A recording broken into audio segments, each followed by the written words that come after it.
بسم اللہ الرحمن الرحیم۔ السلام علیکم۔ کیا حال ہے پیارے بچوں؟ امید ہے آپ سب خیریت سے ہوں گے۔ میں آپ کو کلاس پنچم میں خوش آمدید کہتی ہوں۔ آج ہم جس سبق کی دہرائی کرنے جا رہے ہیں اس کا نام ہے اسلامی اخوت۔ تو پیارے بچوں، آپ اپنی کتاب کا صفحہ نمبر 77 کھول لیں۔ اسلامی اخوت، آج ہم اس سبق کی دہرائی کریں گے۔ اخوت کے معنی بھائی چارہ، اتحاد اور بھائی بنانے کے ہیں۔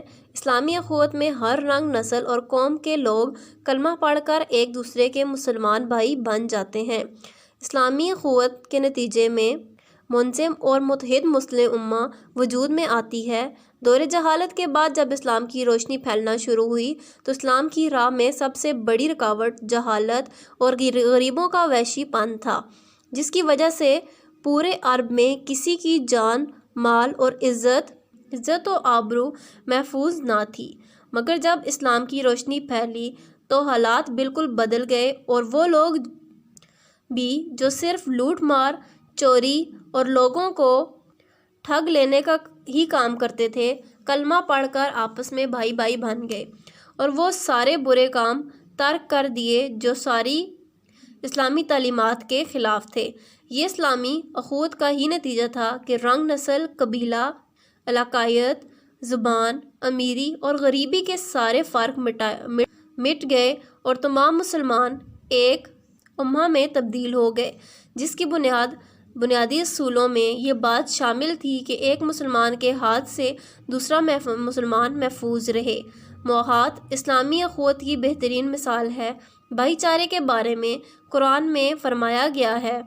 ترجمہ: مومن تو آپس میں بھائی بھائی ہیں، تو اپنے دو بھائیوں میں صلح کرا دیا کرو اور اللہ سے ڈرتے رہو تاکہ تم پر رحم کیا جائے یا رحمت کی جائے۔ اس سبق میں اخوت کے معنی بتائے گئے ہیں کہ اخوت کے معنی ہے بھائی چارہ، اتحاد اور بھائی بنانے کے ہیں۔ مطلب یہ کہ اخوت بھائی چارہ ہے کہ مسلمان کا بھائی ہے، مسلمان کا بھائی ہے۔ تو آپ صلی اللہ علیہ وسلم کی یہ حدیث بھی ہے کہ تم جو اپنے لیے خریدو، جو خود پہنو، وہی اپنے مسلمان بھائی کے لیے خریدو اور اسے بھی وہی پہناؤ، جو خود کھاؤ خود بھی وہی کھاؤ۔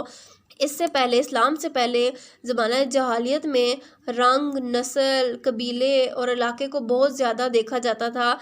تو اس پر بھی آپ صلی اللہ علیہ وسلم کی ایک حدیث تھی کہ کسی گورے کو کسی کالے پر یا کسی کالے کو کسی گورے پر کوئی فوقیت حاصل نہیں۔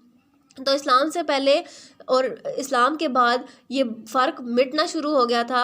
آپ صلی اللہ علیہ وسلم نے مسلمان کو مسلمان کا بھائی قرار دے دیا تھا، اور قرآن پاک میں بھی یہ ارشاد تھا کہ مومن جو ہے وہ مومن کا بھائی ہے، اور اگر دو مسلمان بھائی آپس میں لڑ پڑیں تو تیسرے کو چاہیے کہ وہ ان کی صلح کروا دے، اور اللہ تعالیٰ سے ڈرتے رہو تاکہ اللہ تم پر رحم کرے۔ تو جب مسلمان کا بھائی قرار دے دیا گیا تو پھر جو لوگ چوری کرتے تھے، لوٹ مار کرتے تھے، لوگوں کا ٹھگ کا کام کرتے تھے، وہ بھی کلمہ پڑھ کر مسلمان ہو گئے اور مسلمانوں کے بھائی بن گئے، آپس میں بھائی بن گئے، اور اس طرح مسلمان سے محفوظ ہو، مطلب ایک مسلمان دوسرے مسلمان سے محفوظ ہو گیا کہ مسلمان آپس میں ایک دوسرے کو بھائی سمجھنے شروع ہو گئے، تو وہ ایک دوسرے کے ساتھ کوئی چوری، لوٹ مار یا کوئی ٹھگ کا کام نہیں کرتے تھے۔ قرآن مجید میں بھائی چارہ برقرار رکھنے کی خاص ہدایت کی گئی ہے، اور اس کے ساتھ ہی فرقوں اور گروہوں میں بٹ کر اپنی قوت کم زور کر دینے سے بھی منع کیا گیا ہے۔ یہ اسلام کی ہی برکت ہے کہ مسلم امہ کی ایک وحدت کی شکل میں آج بھی موجود ہے۔ اسلامی اخوت کی عملی صورت حج کے موقع پر نظر آتی ہے، جہاں ہر رنگ و نسل اور مختلف زبانیں بولنے والے مسلمان اخوت کے جذبے سے سرشار نظر آتے ہیں۔ اس میں یہ بتایا گیا ہے کہ اللہ تعالیٰ نے قرآن پاک میں بھی ہمیں ہدایت کی گئی ہے کہ بھائی چارے کو برقرار رکھو، آپس میں فرقوں میں اور گروہوں میں بھٹ کر نہ رہو، اس سے آپ لوگوں کی قوت، آپ کا بھائی چارہ جو ہے وہ کمزور ہو سکتا ہے۔ اب اسلام نے اس اخوت کی جو بہت بڑی مثال دی ہے وہ حج ہے، کہ اگر آپ حج دیکھیں تو حج کرنے کے لیے کوئی محسوس لوگ نہیں ہوتے کہ ہاں یہ گورے رنگ کے آئیں گے یا اس نسل کے آئیں گے یا اس علاقے کے آئیں گے، ایسا نہیں ہوتا۔ وہاں ہر نسل، ہر رنگ، ہر زبان بولنے والے لوگ جو ہیں وہ آتے ہیں اور ایک دوسرے سے ملتے ہیں اور حج ادا کرتے ہیں۔ یہ اخوت اور بھائی چارے کی سب سے بڑی مثال ہے۔ قرآن پاک میں ارشاد ہے، ترجمہ: اور سب مل کر اللہ کی ہدایت کی رسی کو مضبوطی سے پکڑے رہنا اور فرقے نہ ہوں۔